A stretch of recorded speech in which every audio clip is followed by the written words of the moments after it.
Hello students और friends, आज हम लोग इंडियन पार्टनरशिप एक्ट का या पार्टनरशिप जो चैप्टर 12 में है उसका फर्स्ट वीडियो जो इंट्रोडक्शन ऑफ पार्टनरशिप का बनाया था उसके आगे का आज वीडियो बनाने जा रहा हूँ। इसमें हम लोग डिस्कस करने वाले हैं उससे ठीक आगे, मतलब बुक्स ऑफ अकाउंट्स के बारे में। बुक्स ऑफ अकाउंट्स अगर पार्टनरशिप के बारे में अगर डिस्कस किया जाए या फिर बोला जाए कि पार्टनरशिप एक बिजनेस बुक्स ऑफ अकाउंट क्या क्या बनाता है, तो बुक्स ऑफ अकाउंट्स में सबसे पहला आता है आपका, जैसे आम बिजनेस बनाती है trading account, PL account, profit मतलब ट्रेडिंग एंड पीएल अकाउंट। इसमें एडिशनली एक बनाया जाता है, वो है profit and loss appropriation account. फिर उसके बाद है, इसके बाद एक और एक्स्ट्रा बनाया जाता है, वो है पार्टनर्स कैपिटल अकाउंट। फिर आता है बैलेंस शीट, फिर आता है कैश फ्लो, फिर आता है रेशियो एनालिसिस, फिर होता है अदर नोट्स। अब बात करें कि जनरली हम लोगों को इंट्रोडक्शन ऑफ पार्टनरशिप में क्या पढ़ना है, तो हम लोगों को दो चीज़ पढ़ना है। पहला पढ़ना है PL appropriation means profit and loss appropriation account, और दूसरा पढ़ना है पार्टनर्स कैपिटल अकाउंट। ये दोनों हम लोगों को पढ़ना है। तो ये दोनों टॉपिक को हम लोग डिस्कस करने वाले हैं बहुत ही बारीकी के साथ और बहुत ही डिटेल के साथ, ताकि सब कुछ हर एक पॉइंट समझ में आए। उससे पहले छोटा सा कि इसका मैं फ़ोटो अपलोड करता हूँ वीडियो में कि समझ में आता है या नहीं, आप लोग देख लीजिएगा। मेरे ख्याल से क्लियर आ जाएगा, अगर नहीं क्लियर आएगा तो मुझे बोलिएगा, मैं दोबारा इसको फेसबुक के माध्यम से अपलोड कर दूंगा। ये पेज नंबर 1 था। पेज नंबर 2 ये है, जिसमें मैं ऐसे डिस्कस करने वाला हूँ। वैसे सारा चीज़ मैं लिखवाया हुआ हूँ अपने स्टूडेंट्स को, जो मेरे स्टूडेंट नहीं है उनके लिए ये नोट्स को अपलोड मैं कर रहा हूँ ताकि उनको समझ में आए, और थोड़ा सा जब वीडियो देखे तो उनको क्लियर कट मेरी बातों को समझ पाए। चौथा है पेज ये, मतलब ये चारों चीज़ आज मैं डिस्कस करने वाला हूँ। इसके बाद थ्योरी ख़त्म हो जाएगी, प्रैक्टिकल सिर्फ करना होगा, तो प्रैक्टिकल हम लोग करेंगे। चलो अब आते हैं, मेरा फर्स्ट जो स्लाइड था या फर्स्ट जो पिक्चर था या फर्स्ट जो मेरा नोटबुक पे पेज नंबर 1 था, इसमें मैंने बताया है कि ट्रेडिंग अकाउंट और प्रॉफिट एंड लॉस अकाउंट बनाया जाता है। उसके बाद profit and loss appropriation account बनाया जाता है, फिर पार्टनर्स कैपिटल अकाउंट बनाया जाता है, फिर बैलेंस शीट बनाया जाता है, फिर कैश फ्लो बनाया जाता है, फिर रेशियो एनालिसिस बनाया जाता है, फिर अदर नोट्स बनाया जाता है। जिसमें सबसे पहले हम लोग इस चैप्टर में सिर्फ 2 ही चीज़ पढ़ने वाले हैं, पीएल एप्रोप्रिएशन अकाउंट और दूसरा मेरा है पार्टनर्स करेंट अकाउंट। सबसे पहले पीएल एप्रोप्रिएशन अकाउंट पिक्चर अगर क्लियर हो गया हो तो पीएल एप्रोप्रिएशन का फॉर्मेट जो मैं बताने जा रहा हूँ वो एकदम यूनिवर्सल है। मतलब इस फॉर्मेट को अगर आप याद कर लेते हो तो कहीं से कोई प्रॉब्लम नहीं आने वाली है। सिर्फ क्वेश्चंस पढ़ना है और उससे रिलेटेड जो भी चीज़ है उसको डायरेक्ट इसमें डालना है। तो सबसे पहले हम लोग जब भी क्वेश्चन पढ़ते हैं तो वो स्टार्टिंग होता है कि कोई पार्टनर है, वो बिज़नेस स्टार्ट किया या फिर रनिंग बिजनेस था, उसमें कैपिटल इतना था, उनका प्रॉफिट शेयरिंग रेशियो इतना है। तो सबसे पहले पीएल एप्रोप्रिएशन में आप देखिएगा इंटरेस्ट ऑन कैपिटल हम लिखे हैं डेबिट साइड में, टू इंटरेस्ट ऑन कैपिटल। जितना भी पार्टनर होगा उसका कैपिटल लिख देंगे, और अगर इंटरेस्ट रेट दिया रहेगा तो उसको लिख करके हम लोग इसको कैलकुलेट कर लेंगे। दूसरा दिया हुआ है remuneration to the partners. Remuneration to the partners का मतलब है कि सैलरी दिए हैं या कमीशन दिए, कुछ भी अगर पार्टनर्स को दिए हैं ना तो वो यहाँ पे रिकॉर्ड हो जाएगा। तीसरा आपका आता है प्रोविजंस एंड कंटिजेंसीज, और इसके बाद रिजर्व्स, जो मैं नहीं लिखा हूँ। प्रोविजंस और रिजर्व्स मोटा मोटी एक ही माना जाता है, और कंटिजेंसी इसका मतलब होता है कि फ्यूचर में अगर बिजनेस को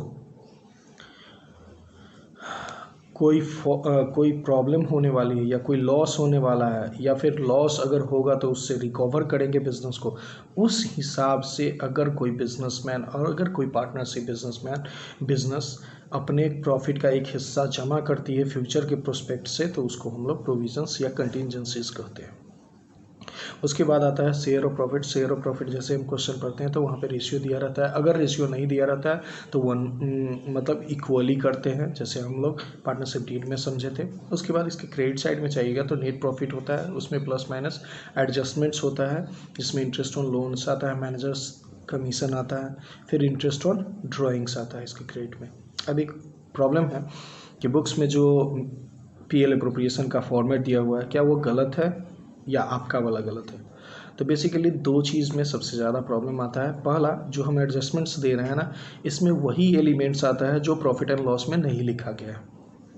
प्रॉफिट एंड लॉस में नहीं लिखा गया, इसका मतलब है क्या कि अगर आप लोगों को थोड़ा सा 11 क्लास के बारे में थोड़ा भी मेमोरी होगा या फिर थोड़ा भी उसकी याददाश्त होगी तो आप लोग देखिएगा कि 11 में एडजस्टमेंट्स जितना सारा होता था हम लोग बाद में करते थे, या फिर फाइनल अकाउंट जब बनाते थे तो उसमें एडजस्टमेंट्स का हम लोग उपयोग करते थे। वो एडजस्टमेंट्स कहाँ पे होता था? पीएल अकाउंट में।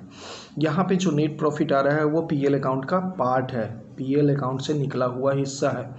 तो एडजस्टमेंट्स अगर आते हैं जो भी बिजनेस से रिलेटेड होगा, मतलब पार्टनरशिप डीड के अलावा किसी चीज़ से रिलेटेड होगा, तो उसको एडजस्टमेंट्स में दिखाना चाहिए। बल्कि बुक्स में ये डेबिट साइड में दिखा दिया है, हालांकि वो मैं तो बोलूँगा कि गलत है, उसको सही माना जाता है, बट मेरे ख्याल से वैसा करना गलत है क्योंकि इंडियन पार्टनरशिप एक्ट 1932 के हिसाब से वो गलत है। या तो आप एक पीएल अकाउंट बना लो, फिर से उसको एडजस्टेड पीएल अकाउंट बोल के या रिवाइज्ड पीएल अकाउंट बोल के, फिर उसको नेट प्रॉफिट को इन सारे एक्सपेंसेस के साथ हटा के फिर उसके बाद पीएल एप्रोप्रिएशन बनाओ, या फिर पीएल एप्रोप्रिएशन में एडजस्टमेंट के माध्यम से उसको प्लस माइनस कर दो। तो मेरा ये फंडा है, मेरा ये कॉन्सेप्ट है। अगर आपको समझ में आता है तो अच्छी बात है, नहीं तो आप बुक्स के तरफ से जा सकते हो। यहाँ पे माइनस करें या डेबिट में लिखे, बात तो बराबर है। दूसरा चीज़ हम लोग जो डिस्कस करने वाले हैं वो है पार्टनर्स कैपिटल अकाउंट के बारे में। Partners capital account introduction of partnership में 2 मेथड से बनाया जाता है। वैसे भी जितना भी पार्टनरशिप कंपनी होती है या पार्टनरशिप बिजनेस होता है, उनके कैपिटल को, उनके पार्टनर्स के कैपिटल को 2 तरीक़ों से बनाया जाता है या 2 तरीक़ों से मेंटेन किया जाता है। पहला है फिक्स्ड कैपिटल मेथड और दूसरा है fluctuating capital method. Fixed capital method का मतलब होता है स्थिर पूंजी विधि और परिवर्तनशील पूंजी विधि। स्थिर पूंजी विधि का मतलब है पूंजी किसी भी हाल में बढ़ेगा नहीं, अगर उसमें पैसा इंट्रोड्यूस किया जाता है, मतलब एडिशनल कैपिटल लाया जाता है, अतिरिक्त पूंजी लाई जाती है तो बढ़ेगा, उसमें से पूंजी निकाली जाती है तो वो घटेगा, और बाकी बैलेंस। तो इसकी लेजर में हम लोग डिस्कस किए हैं, वो यहाँ पे है आपका, आई होप क्लियर आया हो, यहाँ तक जो है उसमें है। तो इसमें देखिएगा कि आपका दिखा है कि डेबिट साइड में 2 कैश और बैंक है, कैपिटल विड्रॉल मतलब पूंजी निकाली गई, 2 बैलेंस सीडी है, तो बैलेंस सीडी मतलब बीडी से स्टार्ट किए होंगे तो जो बैलेंस बचा होगा वो सीडी है। इसके क्रेडिट साइड में चले जाइए तो इसका स्टार्टिंग है by balance BD. By balance BD मतलब बैलेंस दिया रहेगा, बाइक और कैश बैंक दिए हुए हैं। तो बिजनेस अगर स्टार्ट किया होगा, कमेंस किया होगा, इंट्रोड्यूस किया होगा तो उसको कैश और बैंक से लिखते हैं। उसके बाद है कैश और बैंक, जिसको एडिशनल कैपिटल के माध्यम से हम लोग जानते हैं। इस मेथड में दूसरा जो लेजर बनता है वो है partners current account. Partners current account का मतलब होता है वैसा अकाउंट जिसमें कैपिटल के अलावा सारे चीज़ का एंट्री हुआ है। सारे चीज़ क्या चीज़? तो पीएल एप्रोप्रिएशन में जो भी चीज़ हम लोग देखे हैं उसमें से जो भी बचा हुआ है वो सारा इसमें आएगा। क्या क्या बचा हुआ है? इंटरेस्ट ऑन कैपिटल, उसके बाद बचा हुआ है आप लोगों का, तो हम लोगों का बचा हुआ था interest on capital, remuneration to the partners, फिर उसके बाद बचा हुआ था आपका रेम्यूनरेशन टू द पार्टनर्स, उसके बाद शेयर ऑफ प्रॉफिट्स, और उधर interest on drawings. Interest on drawings आया मतलब ड्राइंग्स आएगा, इसीलिए देखिएगा करेंट अकाउंट में मैं सारा चीज़ लिख दिए हुआ हूँ, दिख रहा हो यहाँ पे है। वैसे पहले फ़ोटो अपलोड किए तो उसमें पता चल जाएगा, इसमें सारा चीज़ लिखा हुआ है। मतलब इसमें भी बैलेंस बीडी और सीडी से शुरुआत है, मतलब बैलेंस बीडी से शुरुआत है और बैलेंस सीडी इसका बैलेंसिंग बनता है। तो बैलेंस बीडी में जैसे ही हम लोग बात करते हैं ना, तो interest on capital, balance BD पहले दिया हुआ है तो लिखेंगे, नहीं तो इंटरेस्ट ऑन कैपिटल लिखेंगे, सैलरी और कमीशन लिखेंगे, शेयर ऑफ प्रॉफिट्स लिखेंगे। उधर डेबिट साइड में आपका आएगा पार्टनर्स कैपिटल का मतलब ड्राइंग्स आएगा, इंटरेस्ट ऑन ड्राइंग्स आएगा, बैलेंस सीडी आएगा। अब दूसरा जो मेथड है उस मेथड में क्या होता है, उस मेथड में सिर्फ और सिर्फ एक लेजर बनाया जाता है पार्टनर्स कैपिटल अकाउंट, और इन दोनों में जो डिस्कस किए हैं वो सारा चीज़ उसमें अकेले आता है। सारा चीज़ अकेले आता है मतलब उसमें से पार्टनर्स कैपिटल बनाया जाता है, तो या तो बैलेंस बीडी और CD, balance BD partners capital account का आएगा, करेंट अकाउंट का बैलेंस तो होगा नहीं। दूसरा चीज़, अगर कोई कैश एडिशनल कैपिटल आया है तो उसका एंट्री होगा, फिर इंटरेस्ट ऑन ड्राइंग्स होगा, इंटरेस्ट ऑन कैपिटल होगा, फिर सैलरी और रेम्यूनरेशन होगा, फिर शेयर और प्रॉफिट होगा। ये सारा क्रेडिट साइड हो गया। डेबिट साइड में आते हैं तो टू ड्राइंग्स होगा, टू कैश और बैंक विड्रॉल ऑफ कैपिटल के लिए, टू इंटरेस्ट ऑन ड्राइंग्स और बाय टू बैलेंस सीडी। ये था आपका पार्टनर्स कैपिटल अकाउंट के बारे में। उसके बाद बात करते हैं कि कुछ डिस्कशन होता है या कुछ बोला जाए तो कैलकुलेशन होता है, जैसे इंटरेस्ट ऑन कैपिटल और इंटरेस्ट ऑन ड्राइंग्स और interest on loan. Interest on capital या interest on capital, interest on loan और इंटरेस्ट ऑन ड्राइंग्स, सब के लिए इंटरेस्ट का जब भी आएगा ना तो टाइम फैक्टर करता है। टाइम फैक्टर का मतलब रहता है जितने समय के लिया गया है ना उतने समय के लिए ही इंटरेस्ट लगाएंगे या उतने समय का ही इंटरेस्ट निकालेंगे। तो ये हमेशा ध्यान में रखना है। अब इंटरेस्ट ऑन कैपिटल होगा तो हम लोग अमाउंट लेंगे इनटू रेट ऑफ इंटरेस्ट लेंगे इनटू जितने समय के लिए लगाया गया है उतना divide by 12। Interest on drawings के लिए कुछ खास बात है जो मैं अपने स्टूडेंट्स को समझाता हूँ, वो एक ही चीज़ है। मैं 2 कैटेगरी में इंटरेस्ट ऑन ड्राइंग्स को करता हूँ। पहला है कि मंथली ड्राइंग है, मतलब हर मंथ के तौर पे अगर कोई पैसा निकालता है तो, और दूसरा अदर्स वाले को मैं ग्राफ में बताता हूँ। ग्राफ एक रिप्रेजेंटेशन के हिसाब से निकाला जाता है। और दूसरा है आपका मंथली में है कि अगर आप हर महीने के फर्स्ट डे को, मतलब हर महीने के पहली तारीख को अगर आहरण करते हैं तो उसके लिए आपको वर्ष भर निकाले गए जो आहरण की राशि है उसमें आहरण के ब्याज की दर के हिसाब से 6.5 महीना का ब्याज दिया जाता है।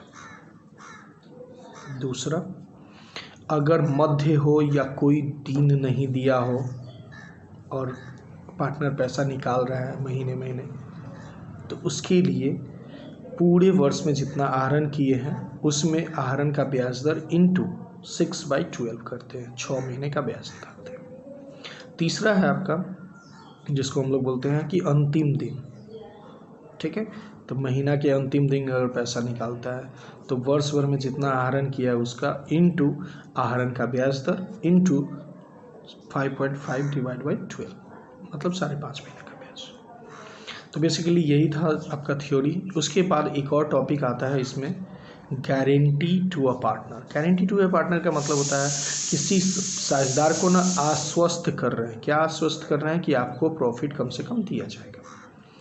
तो इस पे 2 तरह का होता है। पहला होता है कि पूरा फर्म देता है और दूसरा होता है कि नहीं, कोई पार्टनर दूसरे पार्टनर को दे रहा है।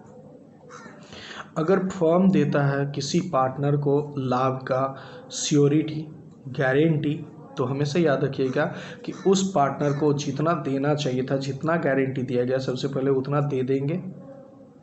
अगर मान लीजिए उसमें कमी है तो जितना कमी है वो बाकी पार्टनर अपने प्रॉफिट शेयरिंग रेशियो में बांटेगा, अपने प्रॉफिट शेयरिंग रेशियो में बांटेगा। जिसको दे रहे हैं उसका प्रॉफिट शेयरिंग रेशियो हटाने के बाद।